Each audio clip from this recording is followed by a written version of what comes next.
Facundo querido, buen día, bienvenido a la radio, ¿cómo estás? ¿Cómo estás? Muy bien, acá estamos. Bueno, gracias por acompañarnos en otra mañana aquí en Del Plata. ¿Por qué un chico debería constelar? ¿Y a partir de qué edad esto está permitido? Bueno, paradójicamente, en realidad, en constelaciones no trabajan los niños, eso es lo interesante, digamos. En general trabajan los padres directamente, no hace falta que estén los niños. Justamente porque muchas veces, digamos, cuando un niño es muy pequeño, sobre todo, en general, salvo algunos casos que vivan situaciones concretas, digamos, empiezan a veces a manifestar distintas dificultades sin tener un motivo muy claro para la familia, digamos, porque eso es así. De hecho, en esos casos, cuando más foco se hacen los niños, en general, puede tener hasta consecuencias más contraproducentes, ¿no? Porque muchas veces, desde la mirada sistémica, como nos pasa a nosotros como adultos, como hemos hablado de tantos casos, ¿no? Pero esto justamente se cocina en la infancia. Los niños están manifestando algo del sistema. Entonces, en vez de enfocar en ellos, habría que ver, bueno, qué pasa con nosotros, ¿no? ¿Qué es lo que por ahí nosotros no podemos ver o no queremos ver y que ellos lo manifiestan? Entonces, o sea que constelando los padres por traslación se puede ejercer este efecto corrector en los chicos. Claro, de hecho en el único caso donde en constelaciones se puede constelar por otra persona es cuando los niños son pequeños y los padres quieren constelar. Incluso hay casos donde han constelado abuelos, digamos, ¿no? En ningún otro caso en constelaciones hacemos eso. Justamente porque los niños todavía pertenecen a la esfera de los padres y justamente porque desde esta mirada siempre planteamos que el orden tiene que ver con que las cosas de los grandes se queden con los grandes, ¿no? Y los que vienen después estén más libres. Entonces sería como contradictorio enfocarnos en los niños, sino que ellos están manifestando algo. Y hay muchos casos, muchos ejemplos, por ahí, no sé, distintos. A mí me ha tocado trabajar con niños que por ahí tienen muchos problemas de violencia, así, que tienen actitudes muy violentas y los padres por ahí no son violentos, o sea, no es algo que ellos hayan. Entonces por ahí están muy preocupados y van a ver y se enfocan en el niño, ¿no? Y por ahí el niño está conectado con algo de la historia, por ahí, no sé, con algo de los abuelos o alguna situación que vivieron los padres. De violencia. Por ejemplo, o de otro estilo, pero que ellos lo manifiestan. También se ve mucho el peso que tiene cuando hay abortos o embarazos embarazos perdidos, digamos, y que por ahí los padres no han hecho el duelo respecto a eso y los niños que vienen después también se conectan con eso y manifiestan, sobre todo con la madre, digamos, pero en general es con los dos. Por ejemplo, hay un caso que es bastante conocido, una niña que tenía insomnio, que estuvo, no sé, desde que era muy pequeña, por ejemplo, desde el año hasta los 3 años, cuando la madre constela, no dormía de noche. Cosa insólita, ¿no? Porque para un chico a esa edad es rarísimo que pase esto. Exactamente. Y bueno, y entonces esta mujer hizo obviamente varias cosas hasta llegar a las constelaciones, y en las constelaciones surgió algo que tenía que ver con algo muy fuerte de la historia de la familia, de los padres de ella. El padre había participado en una guerra. Y de alguna manera esa hija estaba conectado con eso, ¿no? Entonces muchas veces el sueño o el dormir tiene que ver con la muerte, digamos. Entonces cuando hay una amenaza, sistémicamente se percibe, digamos, que hay muerte o hay algo que no está dicho con eso, es como que dormir es peligroso, digamos, ¿no? Entonces, como resolución aparece el insomnio, por ejemplo, ¿no? Y una vez que esto fue integrado, siempre como contó esta mujer, que al otro día durmió por primera vez, digamos, por ejemplo, a veces es así de rápido, a veces no, pero lo que voy con este ejemplo, como con otros, que es muy importante cuando un niño tiene alguna situación compleja, que los padres no se enfoquen solo en el niño, sí, porque también es muy sencillo, porque justamente ellos están cargando con algo que no podemos o no queremos ver. Y si yo me sigo enfocando en el niño, continúo con esa dinámica. Y obviamente que esto es un nivel inconsciente, el niño no elige, digamos, conscientemente eso, ¿no? Sino que sucede. Exactamente. Sucede por esta herencia, por esta carga, como hablabas, familiar de antepasados y de ancestros. Facundo, quiero que me cuentes cómo es la mirada sistémica que tiene constelaciones en relación a los chicos en general. Bueno, justamente la mirada sistémica tiene que ver con comprender como si fuéramos un organismo mayor, digamos, ¿no? Esto es algo que típico de la mayoría de los mamíferos que se mueven en manadas, y así como los animales en una manada tienen un comportamiento individual, al mismo tiempo se comportan de una manera dentro de la manada. Claro. Cuando caza un predador o lo que fuere, todo funciona no es que no se entiende, como que hay algo que lleva también a esa manada, que cada miembro se comporte de cierta manera.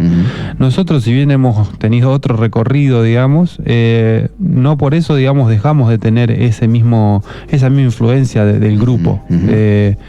Y el que tiene mayor preponderancia es la familia. Entonces, cuando hay un hecho, desde la mirada sistémica, cuando hay algún conflicto o alguna cuestión que se manifiesta, siempre pasa en ese contexto. No es que solamente le pasa al individuo. Entonces, siempre, si miramos solo lo individual, estamos perdiendo mucha información. Entonces, por eso, desde esta mirada, cuando incluimos el contexto familiar, la historia familiar, a través de la conciencia familiar que se manifiesta esto, que es inconsciente a todos los miembros, digamos, puede surgir información muy valiosa. Entonces, y que la problemática ya no pierda fuerza, porque muchas veces el objetivo de esos problemas es que se vea algo que está, digamos, oculto, que no puede ser mirado todavía o no ha sido mirado, ¿no? Por eso es tan importante, y en general porque muchos problemas muy fuertes que aparecen en los niños,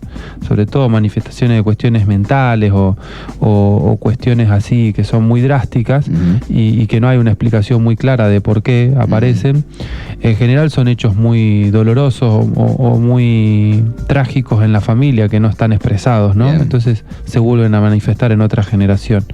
Estamos escuchando a Facundo Fagioli aquí en vivo en los estudios de Radio del Plata, hablando sobre constelaciones en este caso y los chicos y los niños. Quiero preguntarte, Facundo, porque siempre la audiencia va cambiando, ¿no? Sí.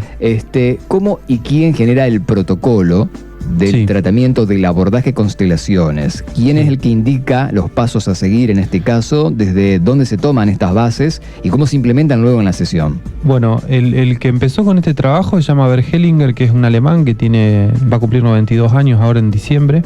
Vive todavía, contemporáneo. Vive todavía y sigue trabajando. Y él, todo el funcionamiento del sistema, de la conciencia familiar, digamos, algo que él descubre con la práctica. Él tiene un recorrido, muy largo y de muchos lugares diferentes, desde estar en contacto con pueblo originario hasta haberse formado en distintas terapias en Europa. Pero lo más importante es que él, a través de una práctica, va descubriendo el funcionamiento de lo que él llamó al principio conciencia familiar o sistema familiar, que empezó a través de algo grupal, que hemos hablado de representantes, ¿no? Pero básicamente lo que a mí me importa aclarar, que no es una teoría que a él se le ocurre y la lleva a la práctica, sino a la inversa. Es algo que él empieza a observar y a descubrir a partir de la práctica, y va teniendo estas comprensiones de cómo funciona la conciencia familiar, que se manifiesta a través de los miembros de la familia, y cómo cuando aparecen ciertos conflictos desde esta mirada, siempre hay que buscar al servicio de qué está en la conciencia, ¿no? Y cuando esto se va esclareciendo, el conflicto ya no tiene sentido. De hecho, se llamó constelaciones familiares, pero ahora estamos hablando de órdenes del amor y principios básicos de la vida, que una forma de aplicarlo y de observarlo es con las constelaciones. Bien. Pero él como que funda esta filosofía de alguna manera de vida y de la manera de ver al ser humano, ¿no? Te hago la última pregunta, Facundo, la verdad que es interesantísimo y creo que podemos hablar más acerca de chicos y constelaciones. Yo te arranqué la entrevista preguntando por qué un chico debería constelar. Vamos a alternarla y cambiarla. Entonces, sabiendo los disparadores de los padres que ven de repente conductas inusuales en los hijos, ¿por qué deberían hacer entonces una sesión de constelación en este caso? Van los dos padres, va uno de ambos, nada más. ¿Cuántas sesiones tienen que hacer aproximadamente? Y la pregunta que te hacen todos seguramente, ¿cuándo empiezo a ver algún resultado? Bueno, eso depende mucho de cada caso, pero cuando por ahí hay algún inconveniente en la conducta de los niños o algo que evidentemente no pueden establecer una causa, digamos, concreta del niño y que se va manifestando, podría ser un abordaje desde las constelaciones, puede permitir ampliar un poco la mirada, ¿no? Y no enfocarse tanto en el niño. Y además de esa manera acompañar cualquier otro trabajo que se venga haciendo con el niño, porque esto no reemplaza nada, sino es como ampliar el trabajo que uno venga haciendo con ese niño, de terapéutico, lo que fuere, pero incluir, digamos, algo un poco más amplio y también asumir un poco la responsabilidad de algunas cosas que a veces no podemos ver, ¿no? No como echando culpa, sino que a veces no podemos ver. Este domingo 20 de noviembre a las 5 de la tarde vas a ofrecer, como hace siempre una vez al mes, otro taller grupal, en este caso de constelaciones. Esto será en espacio Ubuntu, ¿no? ¿Correcto? Sí, bien. Sí. Esto queda en Alvear 616, 5 de la tarde. Es hasta un límite, obviamente, de personas, ¿no? Por una cuestión de espacio. Exactamente. Hay que inscribirse previamente por teléfono, ¿no? Sí. Bien, ¿por qué debería constelar a un grupo? Contame. La gente que me escucha ahora en este momento en la radio dice, bueno, vamos a probar no de forma individual, sino grupal. Sí. Y bueno, grupalmente la ventaja que tiene es que uno, si no conoce, puede ir y ver cómo funciona el trabajo, cómo se trabaja en constelaciones, que eso está bueno como un primer abordaje. Y además que por cómo es la técnica, uno cuando participa de las constelaciones de otros ya va trabajando cuestiones personales y eso también permite a uno ir clarificando, bueno, qué es lo que yo puedo trabajar con esta herramienta, con esta mirada. Entonces lo grupal es como un buen primer paso para conocer las constelaciones. Y si uno ya tiene un tema para trabajar, también es un buen espacio para hacerlo, aparte de lo individual. Bueno, Facundo, como siempre, gracias por acompañarnos en otra mañana aquí en Del Plata, Rosario. Vamos a reencontrarnos en la próxima entrevista en 15 días. Dale, muchas gracias. Un gusto, muchas gracias a vos.